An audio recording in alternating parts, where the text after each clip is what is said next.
All right. So it's my great pleasure to introduce the chair of our second panel, Professor Andrew Burton-Jones. Andrew is a Professor of Business Information Systems at UQ Business School at the University of Queensland, and his research and teaching focus on supporting the digital transformation of healthcare. Over to you, Andrew. All right, thank you very much. I just wanted to begin with an acknowledgement of country. We talked together whether we would all do this, so I must make a short remark and then we'll work it into the different talks today. Just to pay my respects to the elders, past, present, and emerging of the lands on which we meet, the Ngunnawal and the Ngambri people of Canberra, and to acknowledge Auntie Violet's remarks in the opening. I come from Brisbane, so the land of the Yagara and Turrbal people. And I grew up in a suburb called Moggill, which was the land of the water dragon, where I grew up. Although I must admit, I have to acknowledge also that how little I knew about all of the different issues and how sort of naive I was, to be honest, about many of these things, including a road in Brisbane where I grew up called Boundary Road, which I had driven down many, many times, and I only learnt last year was the boundary within which the Aboriginal people should be outside of. And it's just an example of the many sort of shocking things that you become aware of in the society that you grow up in and that you think you know. Also, in this whole context of digital divide and inclusion, we can reflect on Auntie Violet's comments about the voice and the role that technology and news media and spread of news and things can influence the way in which society works and votes. All right, so the topic today was digital divide, inclusion and equity. We felt that you can't have a day talking about the digital society without talking about this topic. And I'm just so pleased to have these speakers with me today to talk about it with you. I asked Chris, as soon as I saw Chris yesterday, and also Anna, what's the purpose of the session? Like, what would good look like out of a session like today? What are some lessons from the past? And they basically said, well, is this the tradition of academics coming together to talk, to have dialogue, to have discourse? It's just like a celebration of what we do as academics. And but if I thought about that, if I was reflecting on myself as an academic, I am at the end of the year. I'm kind of tired, frazzled, overrun. I'm pretty cynical of academics and managerialism in the academic sector, but also in our own fields, sort of the endless sort of posturing. I'm also very committed in my own research projects, but I'm thoroughly kind of entangled in the way in which it's working, which makes it difficult to make progress, and I'm often uncertain about the methods and theories and approaches I'm using. And so I refer to, there's a thing called, we all know publish or perish, but I refer to it as passion or perish. As soon as we've lost the passion, then science has already sort of perished. So I just wanted to thank ASA and the group because it reminded me yesterday, in fact, when I met Jo, of the kind of passion. So in a single word, Jo recovered my enthusiasm for academia yesterday when she referred to herself as being unregulated. And I was like, I'm enthusiastic about academia all over again, and reminding myself why we're in a beautiful profession and the benefits of academic freedom, and I guess meeting interdisciplinary colleagues. So just thanks, Jo, and thanks for everyone being here. Now, rather than read the bios of Jo, Juliana, and Carmen, I just want to say how lucky we are to have them. I have enjoyed reading their research. I think we're extremely lucky to have scholars from different disciplines doing different empirical kind of work. And rather than me read out all of their bios and descriptions, I wanted each of them just to say a few words about their background, where they've come from, and we'll use that as a sort of entry point to the first question that I'll ask after that. So, Jo, do you want to tell us a little bit about yourself? Thanks, Andrew. I've learnt from my Indigenous friends and colleagues the importance of actually saying who you are, not just what you do. So I am seventh generation English Australian in this country, and in fact the suburb of Campbell in Canberra is named for my great-great-great-great-grandfather. I'm third generation Lebanese Australian on my dad's side and have 5 generations of Lebanese retail running through my veins. I'm the director of Melbourne Social Equity Institute, which is one of 5 interdisciplinary research institutes at the University of Melbourne. I'm a political sociologist, but my work's very hybrid. I'm known particularly for my research in social innovation and social entrepreneurship and the not-for-profit sector. But the other prevailing string to my bow has been around the socio-political effects of online technologies, which is why I think I'm here today. But I'm going to attempt to cram both of my passions together. I'm unapologetically normative about why I do research. I really like my research to make a difference in the world. And unlike a comment that was made earlier, I think diversity is fantastic. So I think it's terrific that there are colleagues who come to academia with all sorts of different passions and objectives. Hi, everybody. I'm quite new in Australia. I just moved to Monash early this year. I'm Indonesian, and Andrew talked about passion before, and I am doing research on disaster management systems at the moment, which is on the design, use, and impact of the system, which is my passion. Of course, I still have to publish, but I also would like to make an impact. Thanks, Andrew and everyone. I'm Carmen Leong from Malaysia. I'm a Malaysian Chinese, so my grandparents came from China to Malaysia, I don't know how many years ago. But I've been in Sydney for about 8.5 years now. I'm an associate professor at the UNSW Sydney Business School, and I'm from the School of Information Systems and Technology Management. Sorry for the long name, but I'm essentially in the discipline of information systems.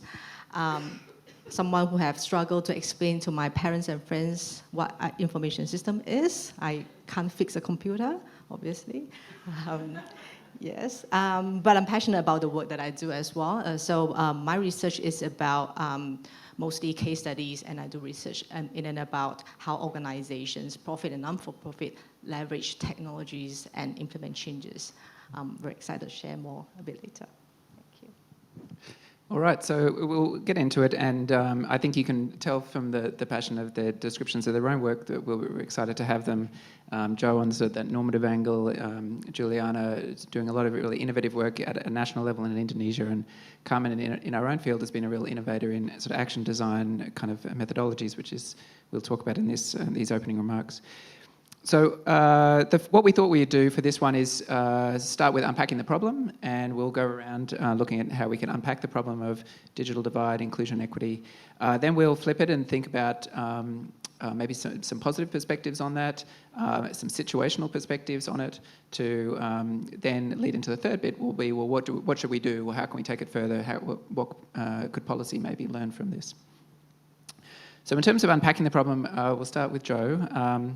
So maybe, Joe, can you just talk about how you've unpacked the problem of digital divide, inclusion, equity, and maybe what lessons we can learn from that? Sure, thanks. So a lot of this morning's sessions have been particularly around automation and AI, and quite rightly, the sorts of future and really now visions that we are facing in relation to digital society. And I think that remains completely material, hopefully, to our conversation. But when we're talking about digital access and equity, we actually need to step back and think about who's the we that's represented in this room, with no offence to anyone who's not the we, who's experiencing the pointy end of digital exclusion. So I wanted to just quickly reflect on the piece of work that I was involved in for a long time, which will be known to some of you, which is the Australian Digital Inclusion Index, led by Julian Thomas at RMIT. I was the founding co-lead on that project, but stepped away due to a change of role and institution about 18 months ago, not because I no longer love it or the team. It was just made sense because I had other things to do. The ADII really is it's an annualised sort of routine data collection and analysis, if you like, about aspects of individual level digital inclusion in Australia. And, it's not, I think it's a fantastic piece of work, but in my mind, it's, think about some of the things colleagues have talked about this morning about the power of research. It's not the most amazing, it's highly routine and it's centralised information, which is super critical to governments, to not-for-profit organisations and so on. It's a very, very largely used, very broadly used piece of research output. The three aspects of how we define digital inclusion when we started that project were access, so thinking about Australians' reliable access and frequency of use and the number of devices by which they're accessing the internet.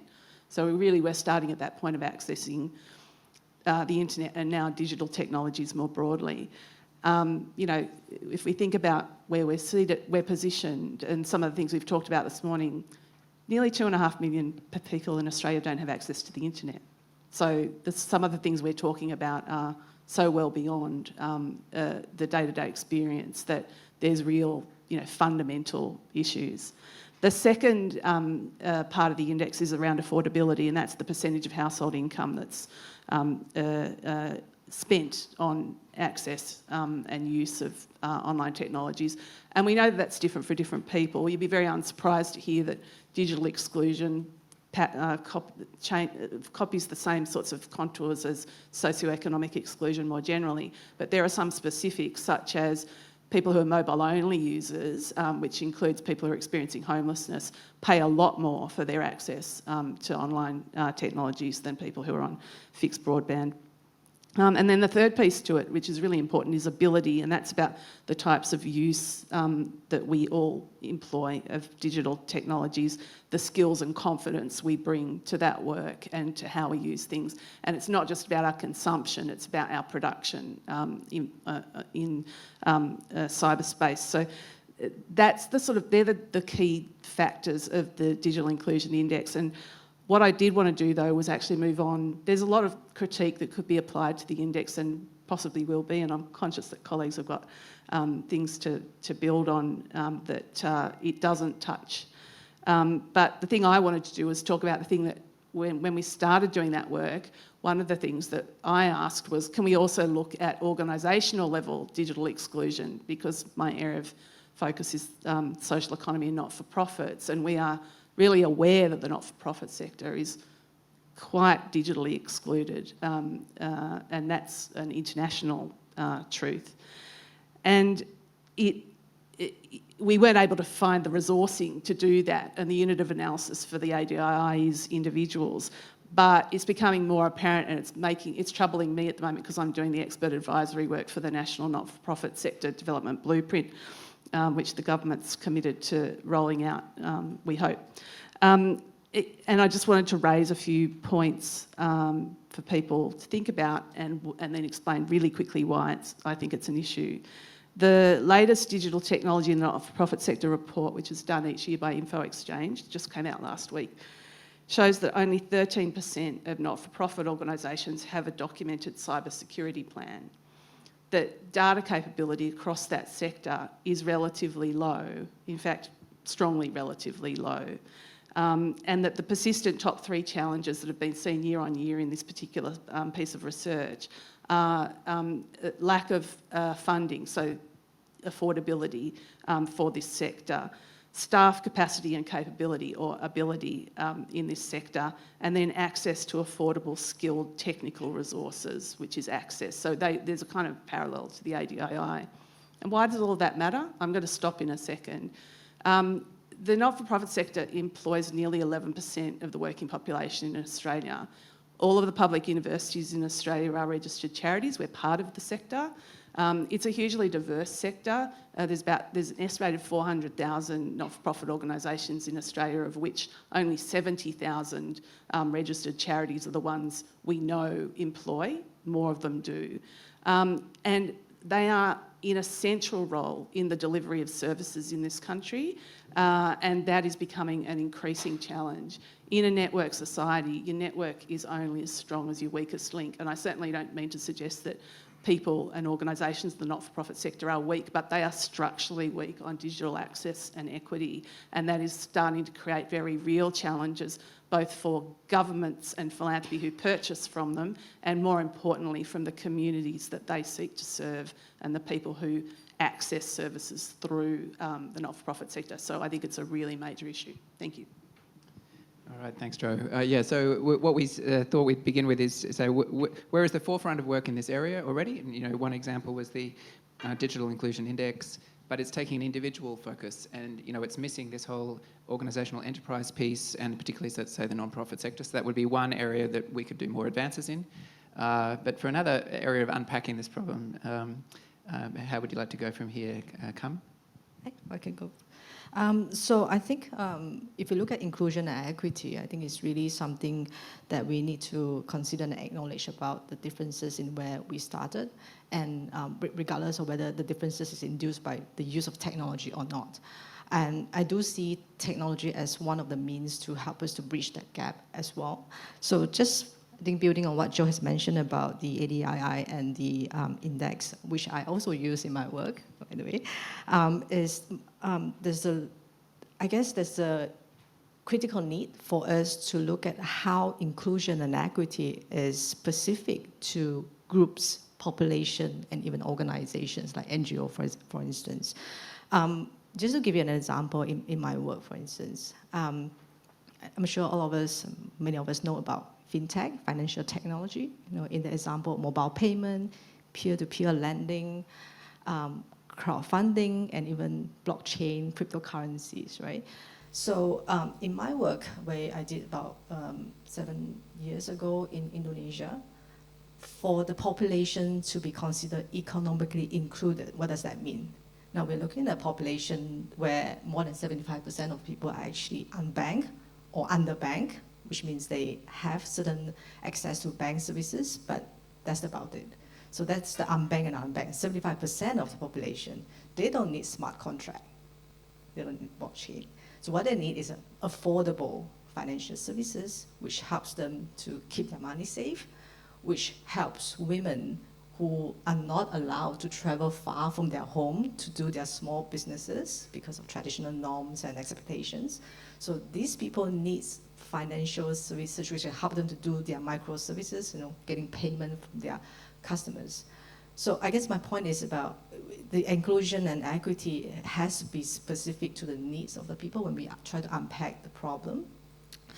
And also, speaking to the point that Joe, you were making earlier on about ADII and how do we make it useful for the NGOs and the agencies and different groups, so to speak. My recent work with the council where I live in Sydney, one of the largest council in Sydney, but they are the most diverse in terms of the population and community. Diverse in a sense, multicultural, multi-ethnic groups. We have migrants, we have people who speak different languages, we have the low-income groups. And the council is really keen to look at how they could make their website inclusive for different groups. How do we do that? There's only one website, and you're looking at different groups which have different needs. So our team go in and we are targeting a very specific needs and very specific groups, people who have low digital literacy. How do you help them? I think Sharon talked about training this morning as part of the technology provisions for the community. But in our research, we also find interesting observations about these people are not So, exactly after reading this users year's of the National website. Simultaneous Story, They go to their grandchildren, their friends, groups, community leaders when it comes to using council services. So is our project targeting the right people? We should actually probably target at those community leaders who are the proxies to those youth. So I think it comes back to, again, my point about inclusion and equity has to be really specific to the people that we are talking to. When I started about 8 years ago, and in fact, even earlier than that, my PhD has been always about digital inclusion, equity. And I joined UNSW, I think I had a paper printed out, the 17 SDG goals. It was 6 on my office door. It has been there since 8.5 years ago. But I started as someone, I guess, who is really naive, thinking that, wow, now I'm in the business. I know I need to make changes. But the 17 goals, inclusion, equity, they are very huge and big and complex concepts. Now, I've done a bit of field work, got myself out there. I think it's really about, making the small changes, and not trying to be too ambitious, but making real changes to very specific groups. Yeah. All right, thank you. Juliana, how would you unpack the problem, or what have you found in unpacking the problem? So what I found in my research, not necessarily in the disaster management that I'm currently working on, is that many times the communities, there's no digital divide issue. They have access to technologies, and there's also a subsidy, so there's affordance there. What they lack is the knowledge of how to use the technology, but that is something that we as the researchers can go and can basically teach them. But then the most pressing issue is that because of culture, I see the mindset divide. Some people just have this mindset that this technology is too far from me. It's like they cut themselves out from the equation by themselves. Then it's very difficult. They have access, they can afford, we teach them the ability to use, but without their mindset, it's very difficult, and it's very difficult to also change the mindset. Carmen talked about proxy. I saw in some communities, the grandchildren can be the proxy for them, so at least they are still included through these proxies. But this is working for this particular context. In other contexts where there is a time pressure, so there is, in other situations like in disaster response, it is a time-sensitive situations, and if in Indonesia is like the living lab of disasters. Any natural disaster you can find in Indonesia, and when there is a disaster responders from multiple organizations will be in the field, and it is very important for them to be digitally included for communication and coordination, for situation awareness, because the first 72 hours, they call it as the golden hours. These are the hours that they can save as many lives as possible. However, there's also another issue there. It's not necessarily because of the mindset, but it is because they have so we see a kind of role stacking. So for them, their role in the field is to save lives. And the use of technology that supposedly actually enable them to save more lives, they look at as a different role from their main role.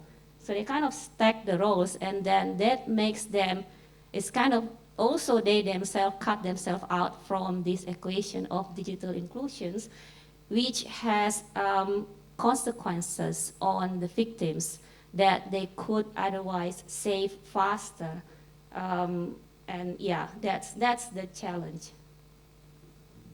All right. So in the first part, just as a reminder that we've been sort of unpacking this problem. So we started with the inclusion index, and then we think, okay, maybe one limit is it's individualized. We can think of it in terms of expanding things like organizations. Then we can think of heterogeneity and thinking about more specifics, trying to think of what are the specifics in this situation, what are the specifics for this usage scenario and the various proxies or other people who might be involved. And then we can also think of specifics in terms of time and situations, like in Juliana's case. So this has sort of been the unpacking the problem. If we then flip it and then try to think of positives or how to make this work in particular situations, this is how we thought we'd do the second session. So Juliana, if you can go first and then talk about maybe lessons you've learned around this, or how we might flip it or see it differently from your work. Yeah, so what I see, I'm going to use examples, empiricals, in the disaster situations, because this is a time-sensitive situation, like I said before. So what I see here is that data is very important in disaster response. And by having the disaster responders basically included and include themselves in this digital interoperability, we can have the data. But most of the time, this is a challenge. And like Carmen said before about proxy, they also use proxy. So there are proxy in the field whose job is just to go to the field, go somewhere, get data, put inside the systems, but then there's always delay there. So we try to understand and unpack. There is it's like the technology is there, but it is underused, so to say. So then we understand that, well, actually the technology is there. It is prepared by, usually is prepared by whoever in the command chain to use a particular technology, but they never basically understand these conflicting so-called stacking of roles in terms of saving lives or using technology, is they have to kind of merge it in the way that these disaster responders have to feel that this technology is part of their saving life and not an additional thing. So this is what we are trying to do currently, something like this. And we understand also the issues of in the daily life, for example, some of them, they know each other outside of this context, and they communicate with each other using, for example, WhatsApp. So they do a kind of bricolage there, which is helped to some extent, but not for future disaster, because data is not stored. So what we are working at the moment is that I'm trying to basically, I work with both the government levels at different levels in Indonesia, as well as with the NGOs, to try to sit together and decide like a platform-based bricolage. It's like, if you imagine, it's like a Lego bricks. We have a platform, we have bricks, and then depending on who are in the field, because not all of them will be in the field in the same disaster. There's also temporality of their structure. Yet we would like everybody who are in the field to use the platform for communication coordination, and most importantly, for data for future disasters, so that they can respond more effectively. All right, and I think even just one lesson from social science is coming up with concepts that are helpful. So I really love that idea of platform-based bricolage. That's a really powerful idea.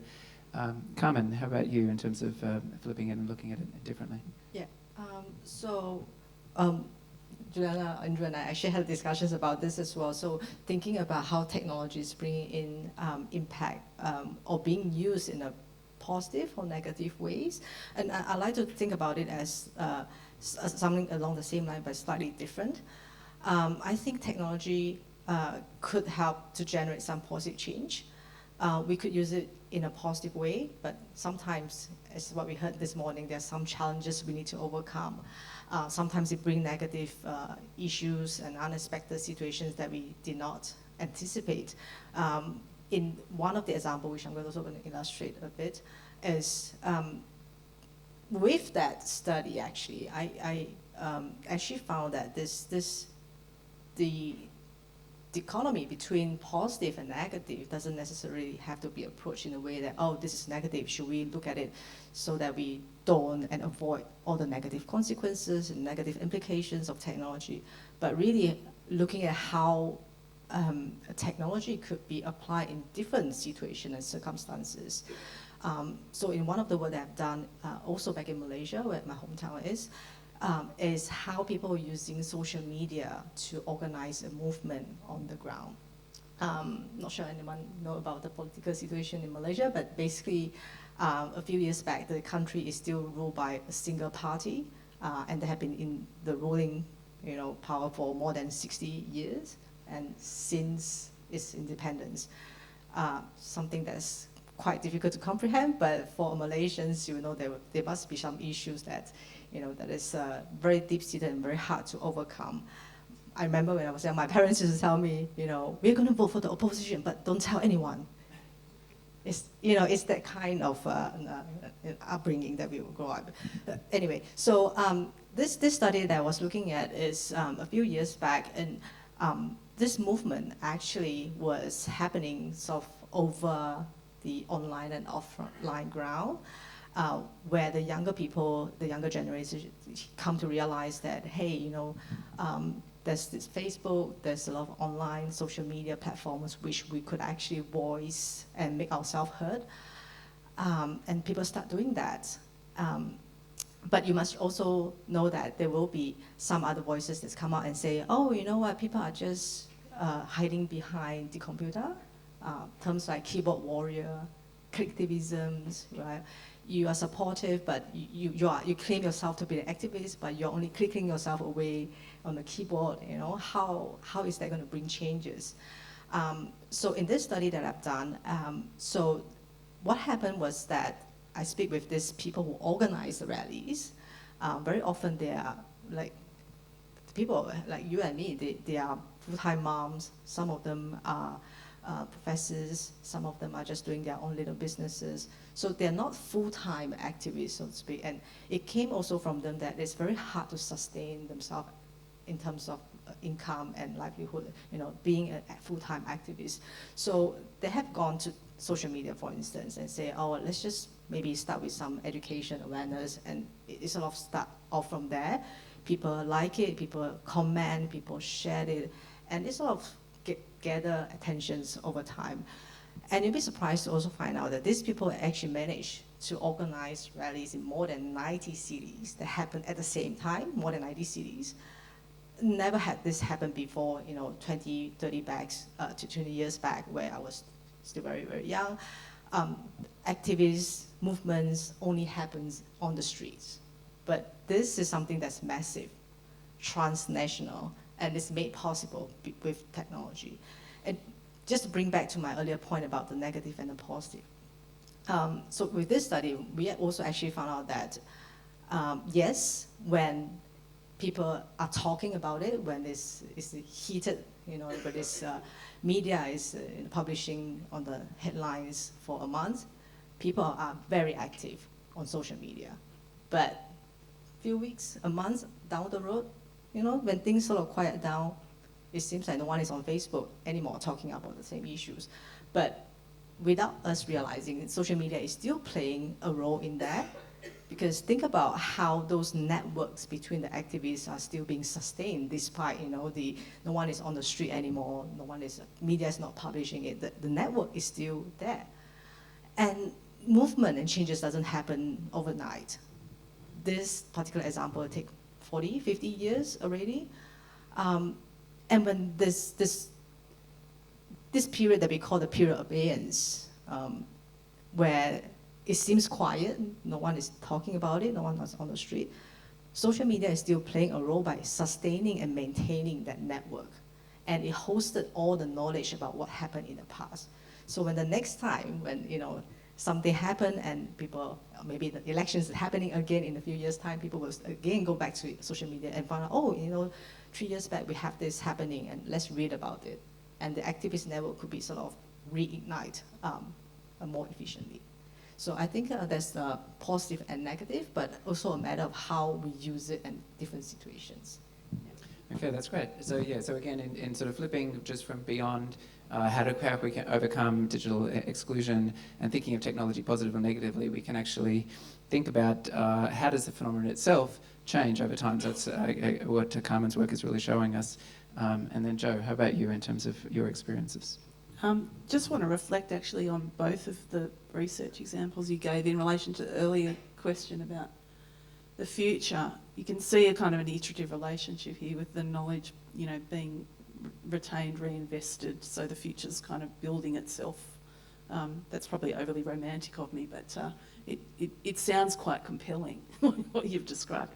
I'm glad we get to talk about, not that I think everything's so binary, positive and negative, but I'm glad that we get to talk about possibilities, because my primary passion is social innovation. You prepare for these things and then people say other things, and so you go, oh, I want to throw all that out and tell you something else.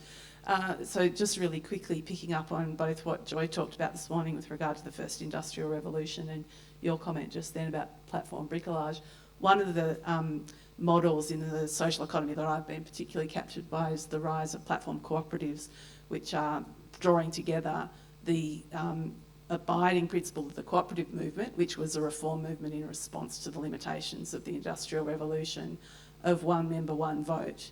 And taking that and responding to online platforms to the kinds of distortions that are created through the Uber models of this world. So bringing together the cooperative principles with platform business activity, which is not, we're not seeing it hugely in Australia at this stage, but I think has some fairly substantial power for the nature of, I'm not calling it the future of work, it's modern work, and the way in which people can work together in leveraging the possibilities of technology, but also that principle of one member, one vote, which controls the power of capital.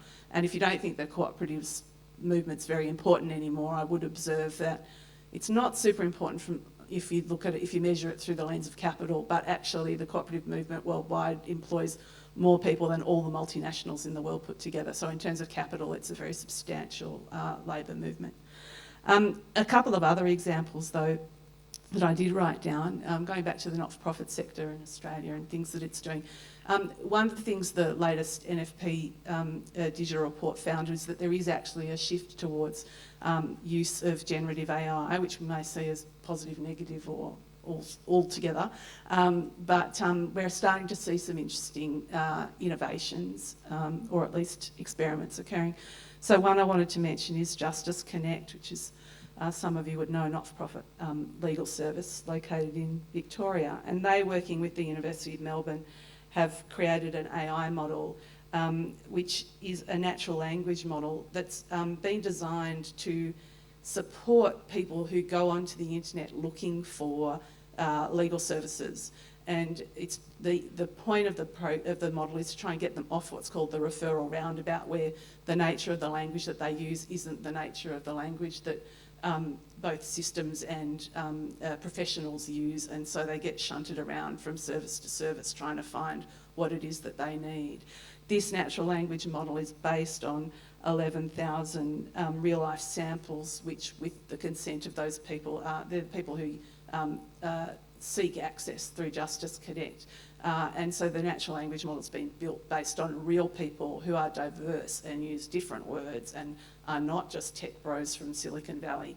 And the great thing about it is that, I think, is that Justice Connect is now freely licensing that model to other community legal services across Australia. So that's one that makes me really excited. And then, you know, at the risk of putting myself into a strange camp as a 52-year-old political sociologist, I'm now a tech entrepreneur. 2 weeks ago we launched a platform called CKIT, which is designed to help social enterprises measure and communicate their social impacts. And it's based on about 15 years of research, and I could critique the whole agenda around measuring social impact, and often do, and known to do so, but there's nevertheless a very strong demand, and goes back to those issues around data capability of not-for-profit social enterprises, etc. One of the things we are hoping with this platform is that it's super useful, it's freely accessible, and it's super useful because it's designed it's been very actively co-designed with social enterprises, so that if the tool becomes very useful to them over time, we will never have to survey them again, because with their permission, the back-end data becomes the aggregated insights about what is a mixed economy of organisations in this country. They're hard to find because they're regulated variously by the states and territories. They have a variety of different legal forms. And so that's our grand hope for it. But I think further to the points you guys made about, you know, what you're doing with this data and information as you go, is it's already raising issues for us about the future. It's raising issues about data sovereignty, and you know, we've got absolute data sovereignty in the platform, in that organisations own their own data and can take it out at any time. But there are bigger issues here. There are issues around cultural safety and appropriation of data that First Nations people have experienced time and time again, that we need to do something about. So that's the next stage of co-design, is actually to work with parts of the social enterprise sector to work out how we can make sure that this resource is generative and collectively useful and not exploitative, and it does, under its contractual conditions, remain not-for-profit. All right. So then in the third question, we were just going to be focusing on, you know, what can we do, whether as researchers, or what can we recommend to others to do, say, for instance, policy. I was going to start with Carmen, but maybe Joe, I might come back to you just to keep that momentum going. So just what lessons would you offer then, for whether it's for other researchers or for policy, based on maybe your work or the other insights that you'd had? Yeah, so I think our colleagues this morning took us right up here, and some of the things that we've been talking about are, you know, empirical, and some of them instrumental. I'm not making a comment on the creativity of the work that my esteemed panellists are doing, but I'm conscious that some of the things I'm talking about are pretty instrumental, and I think that policymakers have also got some pretty instrumental things to do in this area. We talked this morning about issues of regulation and AI, but you know, there's for individuals, enforcing universal service obligations is one. We do have a very large majority of Australians, or not a large majority, sorry, a very substantial minority of Australians who don't have equitable access to the internet. Another thing that they can do is maintain public infrastructure, such as libraries, which are major sources of public access to digital technologies. And also, I think the other thing related to the issue of routine data is, one of the reasons we did the ADII is because we're seeing a loss of routine data collection and then public disclosure of that data through government agencies. The ABS has been gutted over the years. We're not seeing that kind of work being done in places where it should. So I think there is a role for governments to actually invest both in the more creative kind of research that excites all of us, and also the routine data sets that we need to make sense of our world and to be able to track change. In terms of researchers, we can help explicate the problems. We can locate those within complex adaptive environments. I think some of the examples we've talked about, some researchers are doing that in real time in partnership with communities and organisations and governments. And I think that all of that sort of work is, obviously I do it, so I think it's pretty exciting. And I think the other thing is, the thing that I'm particularly interested in is co-productive solutions-oriented research. I absolutely, to my earlier points about valuing diversity, I truly do value diversity in the academy, and I'm a lover of theory, I'm a lover of critique. All of those things matter, and at any given moment, on any given day, I might engage with one of them. I'm also a lover of work that seeks to actually create a change in the world and does that in a relationship with people and organisations that the work seeks to serve. And it seems to me, we've talked about tech bros, we've talked about, bias already, all of those things. We're not going to solve those problems without genuine co-production and making sure that there is power sharing and diversity of people and organisations in the conversations, in the design and in the realisation of the possibilities and problems of digital society. All right, thanks, Joe. Carmen, what would you say in terms of recommendations, what we should do or policymakers should do? I think a lot of my points sort of overlap with what Joe mentioned, but perhaps in the light of my experience as well. So I've been doing, or at least try to do impactful research, impactful in a way that is engaged with the stakeholders, relevant stakeholders, and is also translational. So we don't want to constrain ourselves to just publication, but really wanted to make that knowledge applicable and useful to the people and solving real problems. This is also something that UNSW has been trying to advocate since the last few years as well. So solving real problems, like Joe, you mentioned, you need to have different peoples on the table. So it's an ecosystem of players that you need to engage with. And very often, in my own example, for example, I'm putting myself as a chief investigator. So that means I need to go out to each and every person and stakeholders to say, hey, come on board. So I think it's quite a challenge for me to sustain this without support from the institutions, whether it's university or policymakers or government. Funding resources is a huge problem to sustain this kind of non-profit work. I have colleagues who are working with commercial organizations and are getting millions of dollars every year in. I was like, where do I get that same kind of resources? And the other side, turning back at my school and trying to, I guess, inspire other people, researchers, early career especially, to jump on board. I think it's quite hard as well, because at different stage, we are aiming for different things. So I was sharing also with the rest this morning that I read a book a few years back that's from very respected scholars in our field, because I was very interested in social policy and things like that. And the book is actually about that. And one of the lines that, I think that's the only line that I took away, it says, oh, if you are early career, think twice about embarking on a social policy related research because it's high risk. high risk in the sense that, you know, all the complexities, I guess, what we're discussing here, the support that you needed could divert your attention away from getting your publications and hitting your criteria for promotion. So I guess coming back to the point, it's very helpful to, you need to engage different stakeholders, whether it's partners or your fellows in the teams who will be helping to deliver the results and solving the problems. So I think it's helpful to also think beyond your own discipline, to go to other disciplines who may have different priorities. Computer science and engineering, for example, at our school, they have, you know, very different priorities. They want to solve problems, they can deliver the results where we want, the solutions that we want for our partners. So partnering with them, you know, is one of the, I guess, the step for me, if that helps. Okay, that's inspiring as well. So that sentence of early career researchers shouldn't do this would be so demoralizing, right? If the goal is to overcome digital exclusion, inequity, and then our best and brightest, youngest minds are discouraged from doing that, that would be horrible. So your example of working across disciplines to address that, yeah, let's say with your computer science colleagues, is encouraging, and yeah, that's exciting.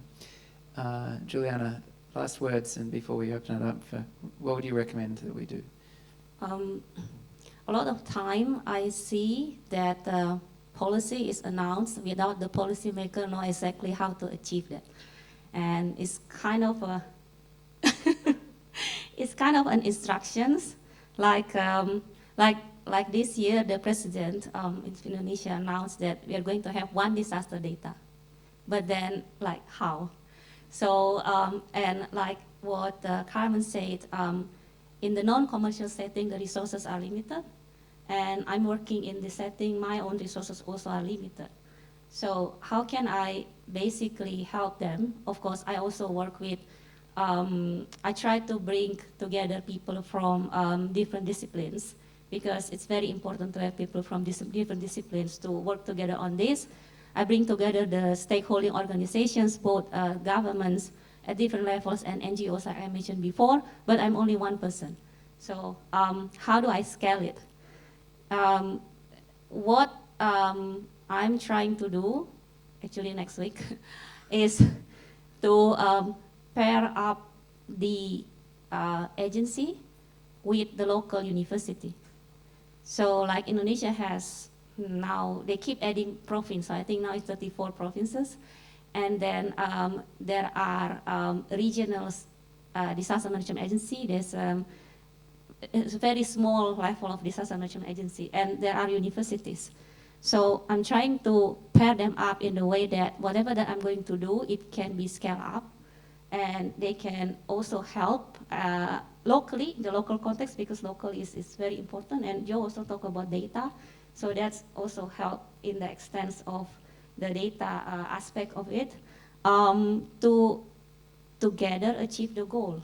So that's I think what I will do, and I think with the constraints of resources, that's what I can do. Okay, that's wonderful. All right, so we just want to open up to questions now. So we have until about 10 past, so just open Q&A. I can see one over here. Yep. A very quick comment. A very quick comment and then a question. My comment relates to the Justice Connect partnership with Melbourne University and also with a number of lawyers who provided pro bono services. And I think that is an extraordinarily exciting development, because it offers, as you said, the possibility of a system being developed and then licensed to other organisations. So I was glad to hear you talk about that.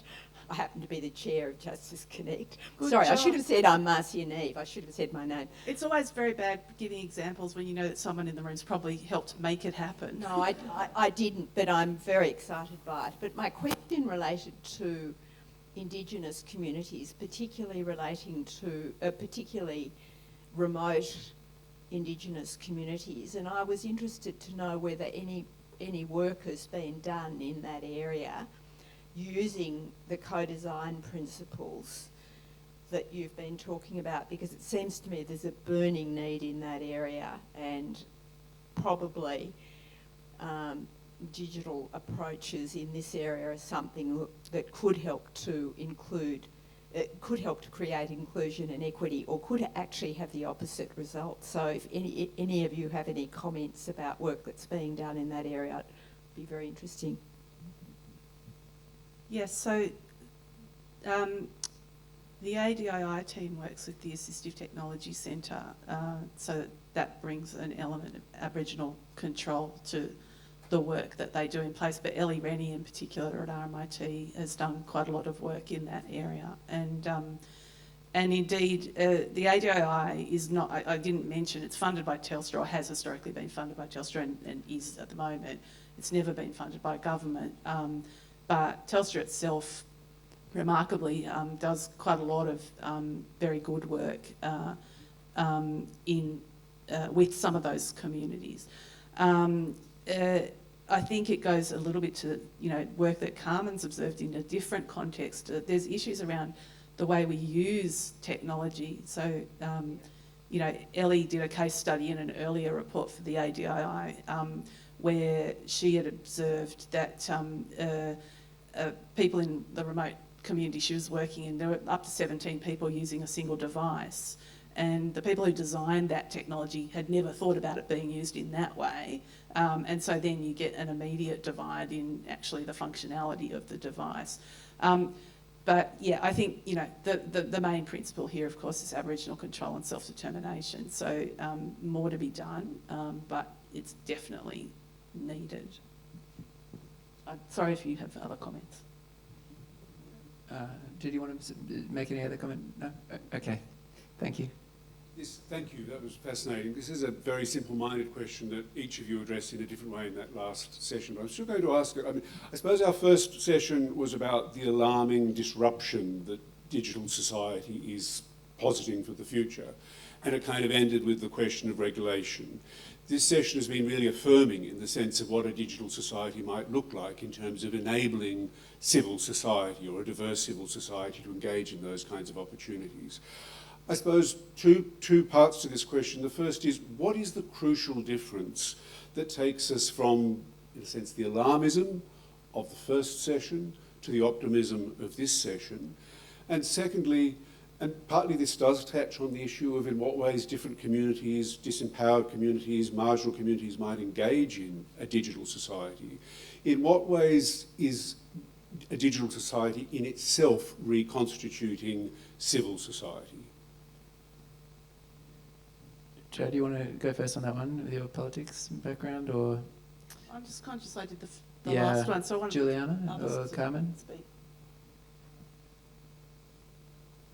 I mean, I think I'm being optimistic, but I'm also being carefully optimistic, because other people are saying, there is a positive aspect, but if we are not careful, we may end up with unintended consequences.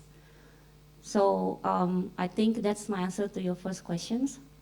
The second question is about the digital society's positions within the society. I actually saw that in my empirical studies, the emergence of digital society. So technology basically allow emergent digital society, which may not physically be in that place at that time, which actually makes a lot of difference for the societies at that place. Can I just add to that optimism? So in the study that I mentioned about the social movement, I have an interviewee who is an activist who actually concluded her interview and say, because our discussions were really about, social media good, but there's also people who say this. What's your comment? So, and he gave me his feedback and also left me with a sentence that says, if not this, then what? So I guess it's part of my optimism is also because I guess we have seen a little bit of how technology is bringing different possibilities. And we as researchers are excited about, how can we work together with you and, sort of navigate that challenges. So, this, I wouldn't say it's all rosy, but definitely the optimism has to be there. The second part of the questions about reconstituting, I think when we say digital society, I mean, as noted by the previous panel, it's not really about replacing human or everything with technology. It's about how to make things work together. Even in the council website services that that we were working with, the council actually emphasized that and the people emphasize it's important to maintain that human touch. You can't replace this. So what the council and the people are interested in is, yes, give me that inclusive design, but also hopefully you can tell me that from your interviews and data collections that the human touch is still important to be maintained.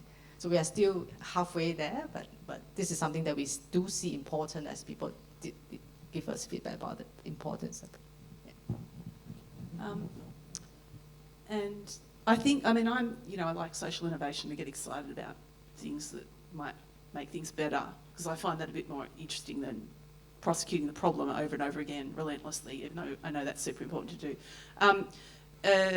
But that said, there is a fundamental issue about social equity.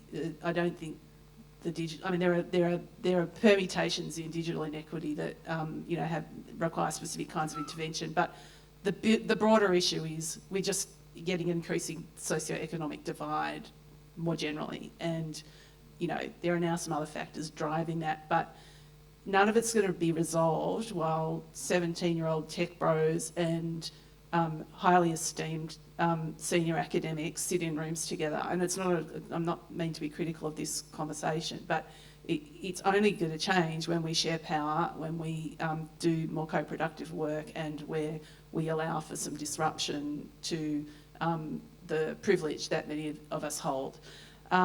In terms of what's going on in sort of the socio-political shifts, you've just spoken about some of them, but I was actually having a chat with Ariadne Vroman earlier this week, who's a fellow of the Academy, and we were talking about the possibility of a forum or workshop around this very question, because that's very much her area of work.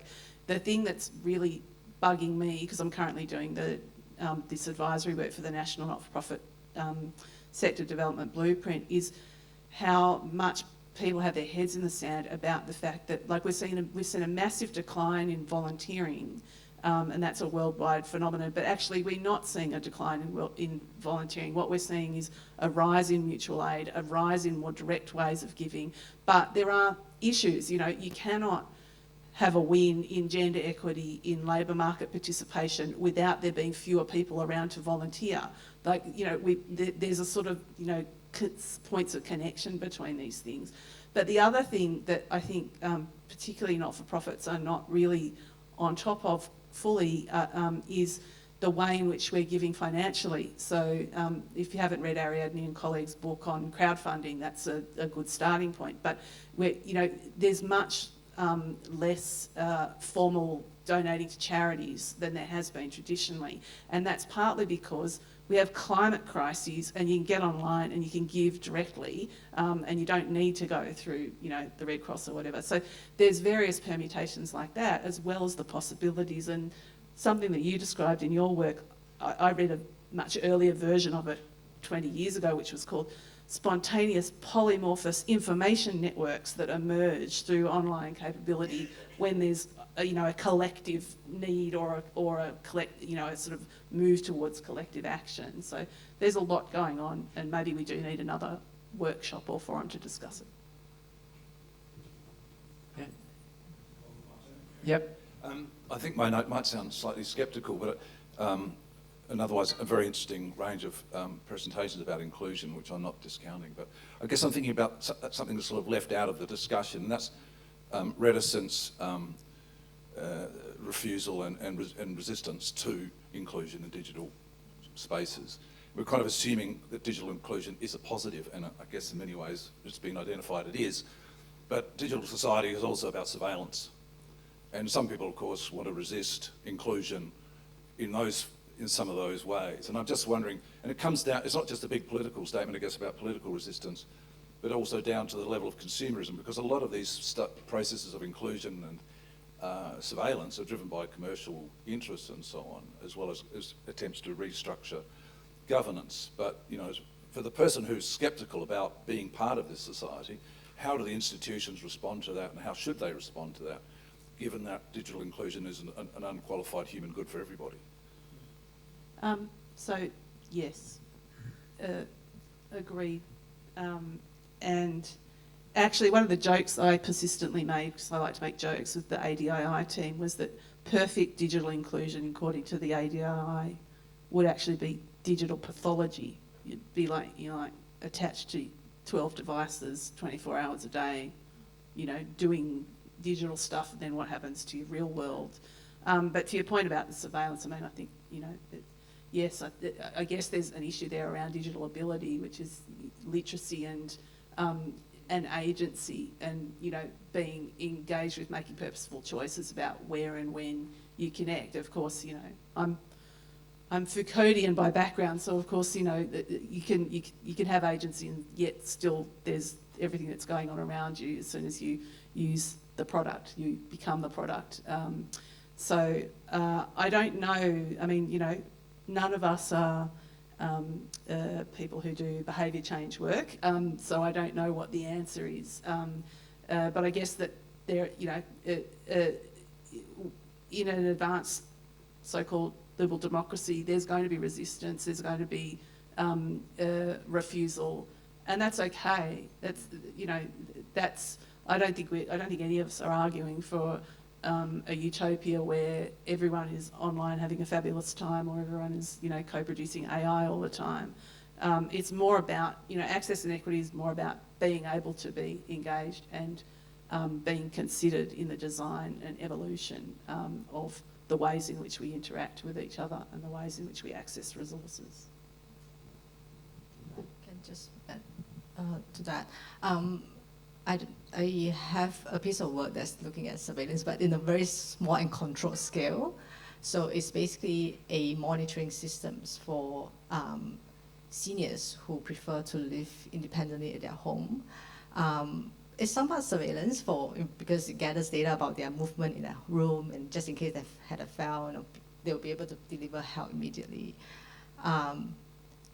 So in that project in Singapore, where they have a very serious issue with aging population, I think the team had difficulty convincing the people to use technology. For one is, I'm not going to let you install a video camera in my home and observe what I'm doing. So they changed to what they call unobtrusive technology, which is a sensors. It's not capturing any image, but just sensing your movements, whether you are in the room, whether there's any activities going around or not, and that's about it. And surprisingly, there were quite a good uptake. There were about 90 people who participated in the project, and I think one of the main factor was because the friends recommended to them, as in they'll try it and say, oh, this is really working, and my son, my daughter doesn't have to worry about me, and I don't like to go to the aged care centers. I just prefer to live home, and this is a perfect solution in case I fell down, I fainted. There's no movement being detected. An alarm will be triggered and sent to a response center or whoever the responder is. But I'm aware that this is very controlled, right, environment for what we can call surveillance or monitoring systems. Yeah. I think there is always a paradox when you look at these situations, and I think it is situationally sensitive. And I think, like what Carmen say, the advancement in technology may actually try to address the unintended consequence of the technology. And there's also governance here. Like, for example, you can only collect certain data for a certain purpose, and there is a time limit on the data. After a certain time, you have to completely remove the data. So I think that both governance and technology advancements can potentially try to address paradox. All right, we're going to have to finish there on a paradox. So we're going to then go for lunch. So if outside and upstairs is a lunch, it's 12:10. So thank you very much, and thank you to our speakers, Carmen, Juliana and Joe.